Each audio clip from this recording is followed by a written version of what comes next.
Бабыл елін қараңғылық торлаған заман еді. Ол жерде ақиқат ұмытылып, адамдар өз қолдарымен жасаған тас мүсіндерге табынатын. Патша Намруд өзін құдаймын деп жариялап, халықты қорқынышта ұстады. Тіпті жаңа туған ұл балалардың көзін жоюға бұйрық бергенде, кішкентай Ибрахимді аман сақтап қалу үшін анасы оны тау ішіндегі терең үңгірге жасырды. Ибрахимнің алғашқы жылдары осы тар әрі қараңғы үңгірде өтті. Оның жалғыз серігі қабырғадан тамған судың тырсылымен сырттан ескен әлсіз самал жел еді. Бірақ Ибрахим өзге балаларда емес, өте зерек, ойлы болып өсті. Ол қараңғылықтың ішінде отырып ақ, мені кім жаратты? Мына дүниенің иесі кім деген сұраққа жауап іздеді. Күндердің күнде оның сыртқы дүниені көретін сәті туды. Ол үңгірден алғаш рет қадам басып шыққанда көзі күннің нұрынан қарығып, айналасындағы ұлылыққа таңдана қарады. Ол жасыл шөпті, асқар тауларды, еркін ұшқан құстарды көрді. Әрбір жаратылыс оған беймәлім бір тілде сөйлеп тұрғандай көрінді. Оның әкесі әзер пұт қашаушы шебер еді. Ибрахим үйіне оралғанда әкесінің жансыз тастарды қашап, оған адамдардың табынып жатқанын көріп, жүрегі ауырды. Ол әкесіне қарап, естімейтін, көрмейтін, тіпті өзін шыбыннан қорғай алмайтын бұл мүсіндер қалайша құдай болмақ деп ой түйді. Ибрахимнің балалық шағы ойынмен емес, оймен өтті. Ол түнгі аспандағы жарқыраған жұлдыздарға, толықсыған айға және шуақты күнге қарап, олардың бәрінің батып кететінін, жоғалатынын байқады. Осылайша ол жас кезінен ақ, мен батып кететіндерді сүймеймін. Менің Раббым, бүкіл әлемді жоқтан бар қылған ұлы жаратушы деген нық сенімге келді. Бұл қараңғы үңгірде басталған, бірақ бүкіл әлемге нұр шашатын үлкен жолдың бастауы еді. Ибрахим пайғамбардың қиссасы. Ибрахим есейген сайын оның жүрегіндегі сенім нығая түсті. Ол өз халқының тас мүсіндерге табынып, адасып жүргеніне қатты кейіді. Ол адамдарға келіп, сендер неге естімейтін, көрмейтін және ешқандай көмек бере алмайтын затқа табынасыңдар, деп сұрайтын. Бірақ халық соқыр сенімге беріліп, ата-баба жолынан айнығысы келмеді. Ешкім оның сөзіне құлақ аспаған соң, Ибрахим оларға үлкен бір сабақ беруді ұйғарды. Ол қала халқының үлкен мерекеге кеткен сәтін күтті. Қалада ешкім қалмаған кезде, Ибрахим қолына балта алып, үнсіз ғана пұтханаға қарай бет алды. Пұтхана іші қатар-қатар тізілген үлкенді-кішілі мүсіндерге толы еді. Олардың алдында түрлі тағамдар мен сый-сияпаттар шашылып жатты.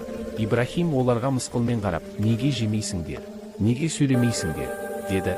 Содан соң білек сыбанып, ортадағы ең үлкен пұттан басқасының бәрін қиратып тастады.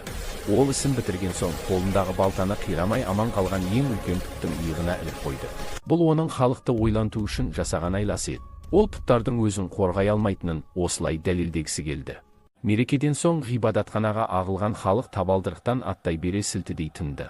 Олардың қасиетті санаған құдайлары жермен жексен болып қирап жатыр еді.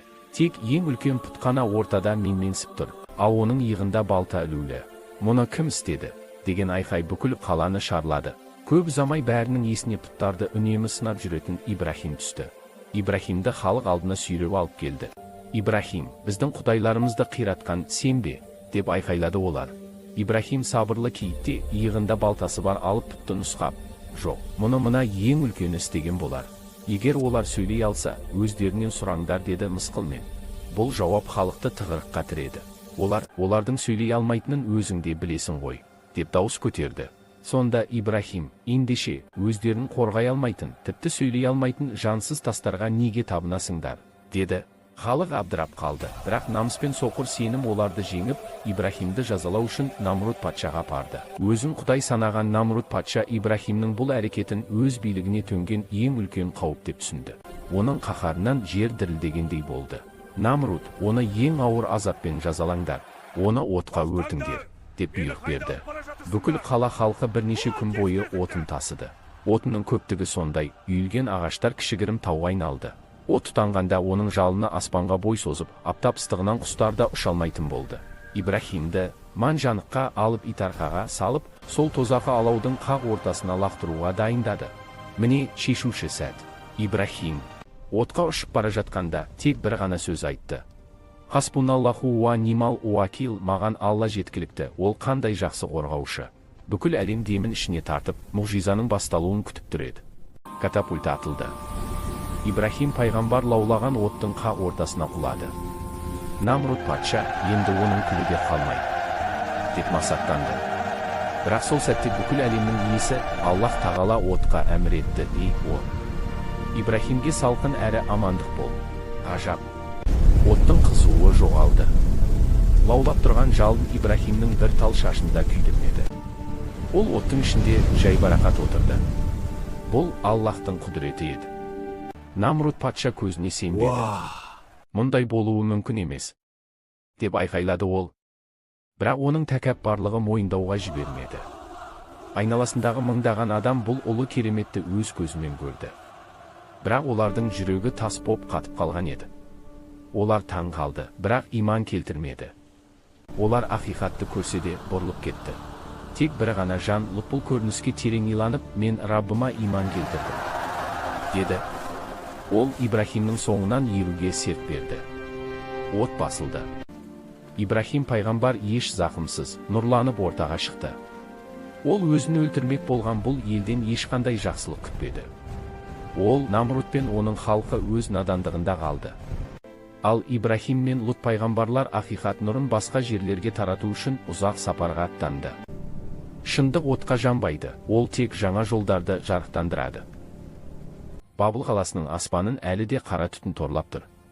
Нәмірттің жаққан алып оты сөнгенімен, қала халқының жүрегіндегі өшпенділік сөнгені жоқ. Ибрахим өзі туып өскен, бірақ өзін өртемек болған мекенмен қоштасуға мәжбүр. Ол тас мүсіндерді құдай санаған әкесі Азардың алдына келді. Ибрахимнің әкесімен қоштасуы тарихтың ең мұңды сәті. Ол әкесін иманға шақырды, бірақ әкесі қасарысып, ұлын қуып жіберді. Ибрахим барлық дүние мүлкін, үйін, туыстарын қалдырып, тек бір түйіншекпен қала қақпасына бет алды.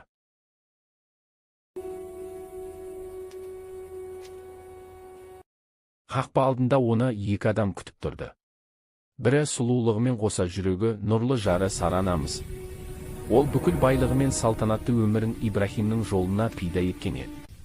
Екіншісі, інісінің баласы, жас әрі қайратты Лут. Ол көкесінің бойынан пайғамбарлық ұлылықты көріп, оған соңына дейін адал болуға серт берді. Осы үш адамнан тұратын шағын керуен беймәлім бағытқа, Алла нұсқайтын жаққа қарай алғашқы қадамдарын жасады. Олар айлар бойы жол жүріп, Харран қаласына жетті.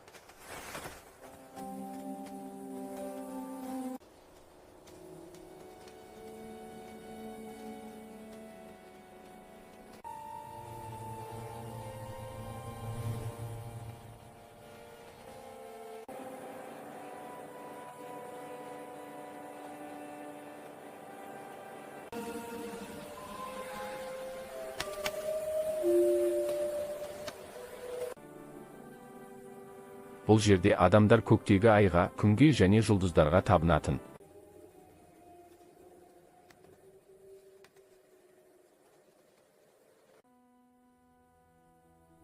Ибрахим мұнда да тоқтап ақиқатты айтудан танбады. Ол, мен батып кететін, жоғалып кететін нәрселерді сүймеймін деп, адамдарды мәңгілік жаратушыға шақырды. Бірақ Харранда олардың түпкілікті мекені болмады. Олар тағы да жолға шықты.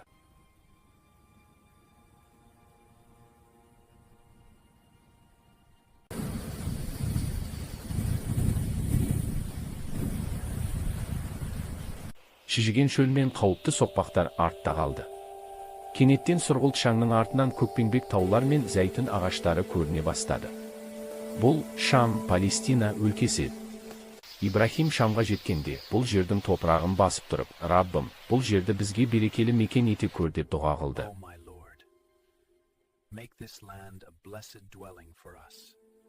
Ол жерге жайғасқан соң, Ибрахимнің мал мүлкі мен берекесі еселеніп артты. Ол Әбу Дуйфан, қонақтардың әкесі, атанды. Оның шатырының 4 есігі болды. Ол жолаушыларға ас бермей, өзі де тамақ ішпейтін еді. Алайда Шам өлкесінде қатты қуаңшылық басталды.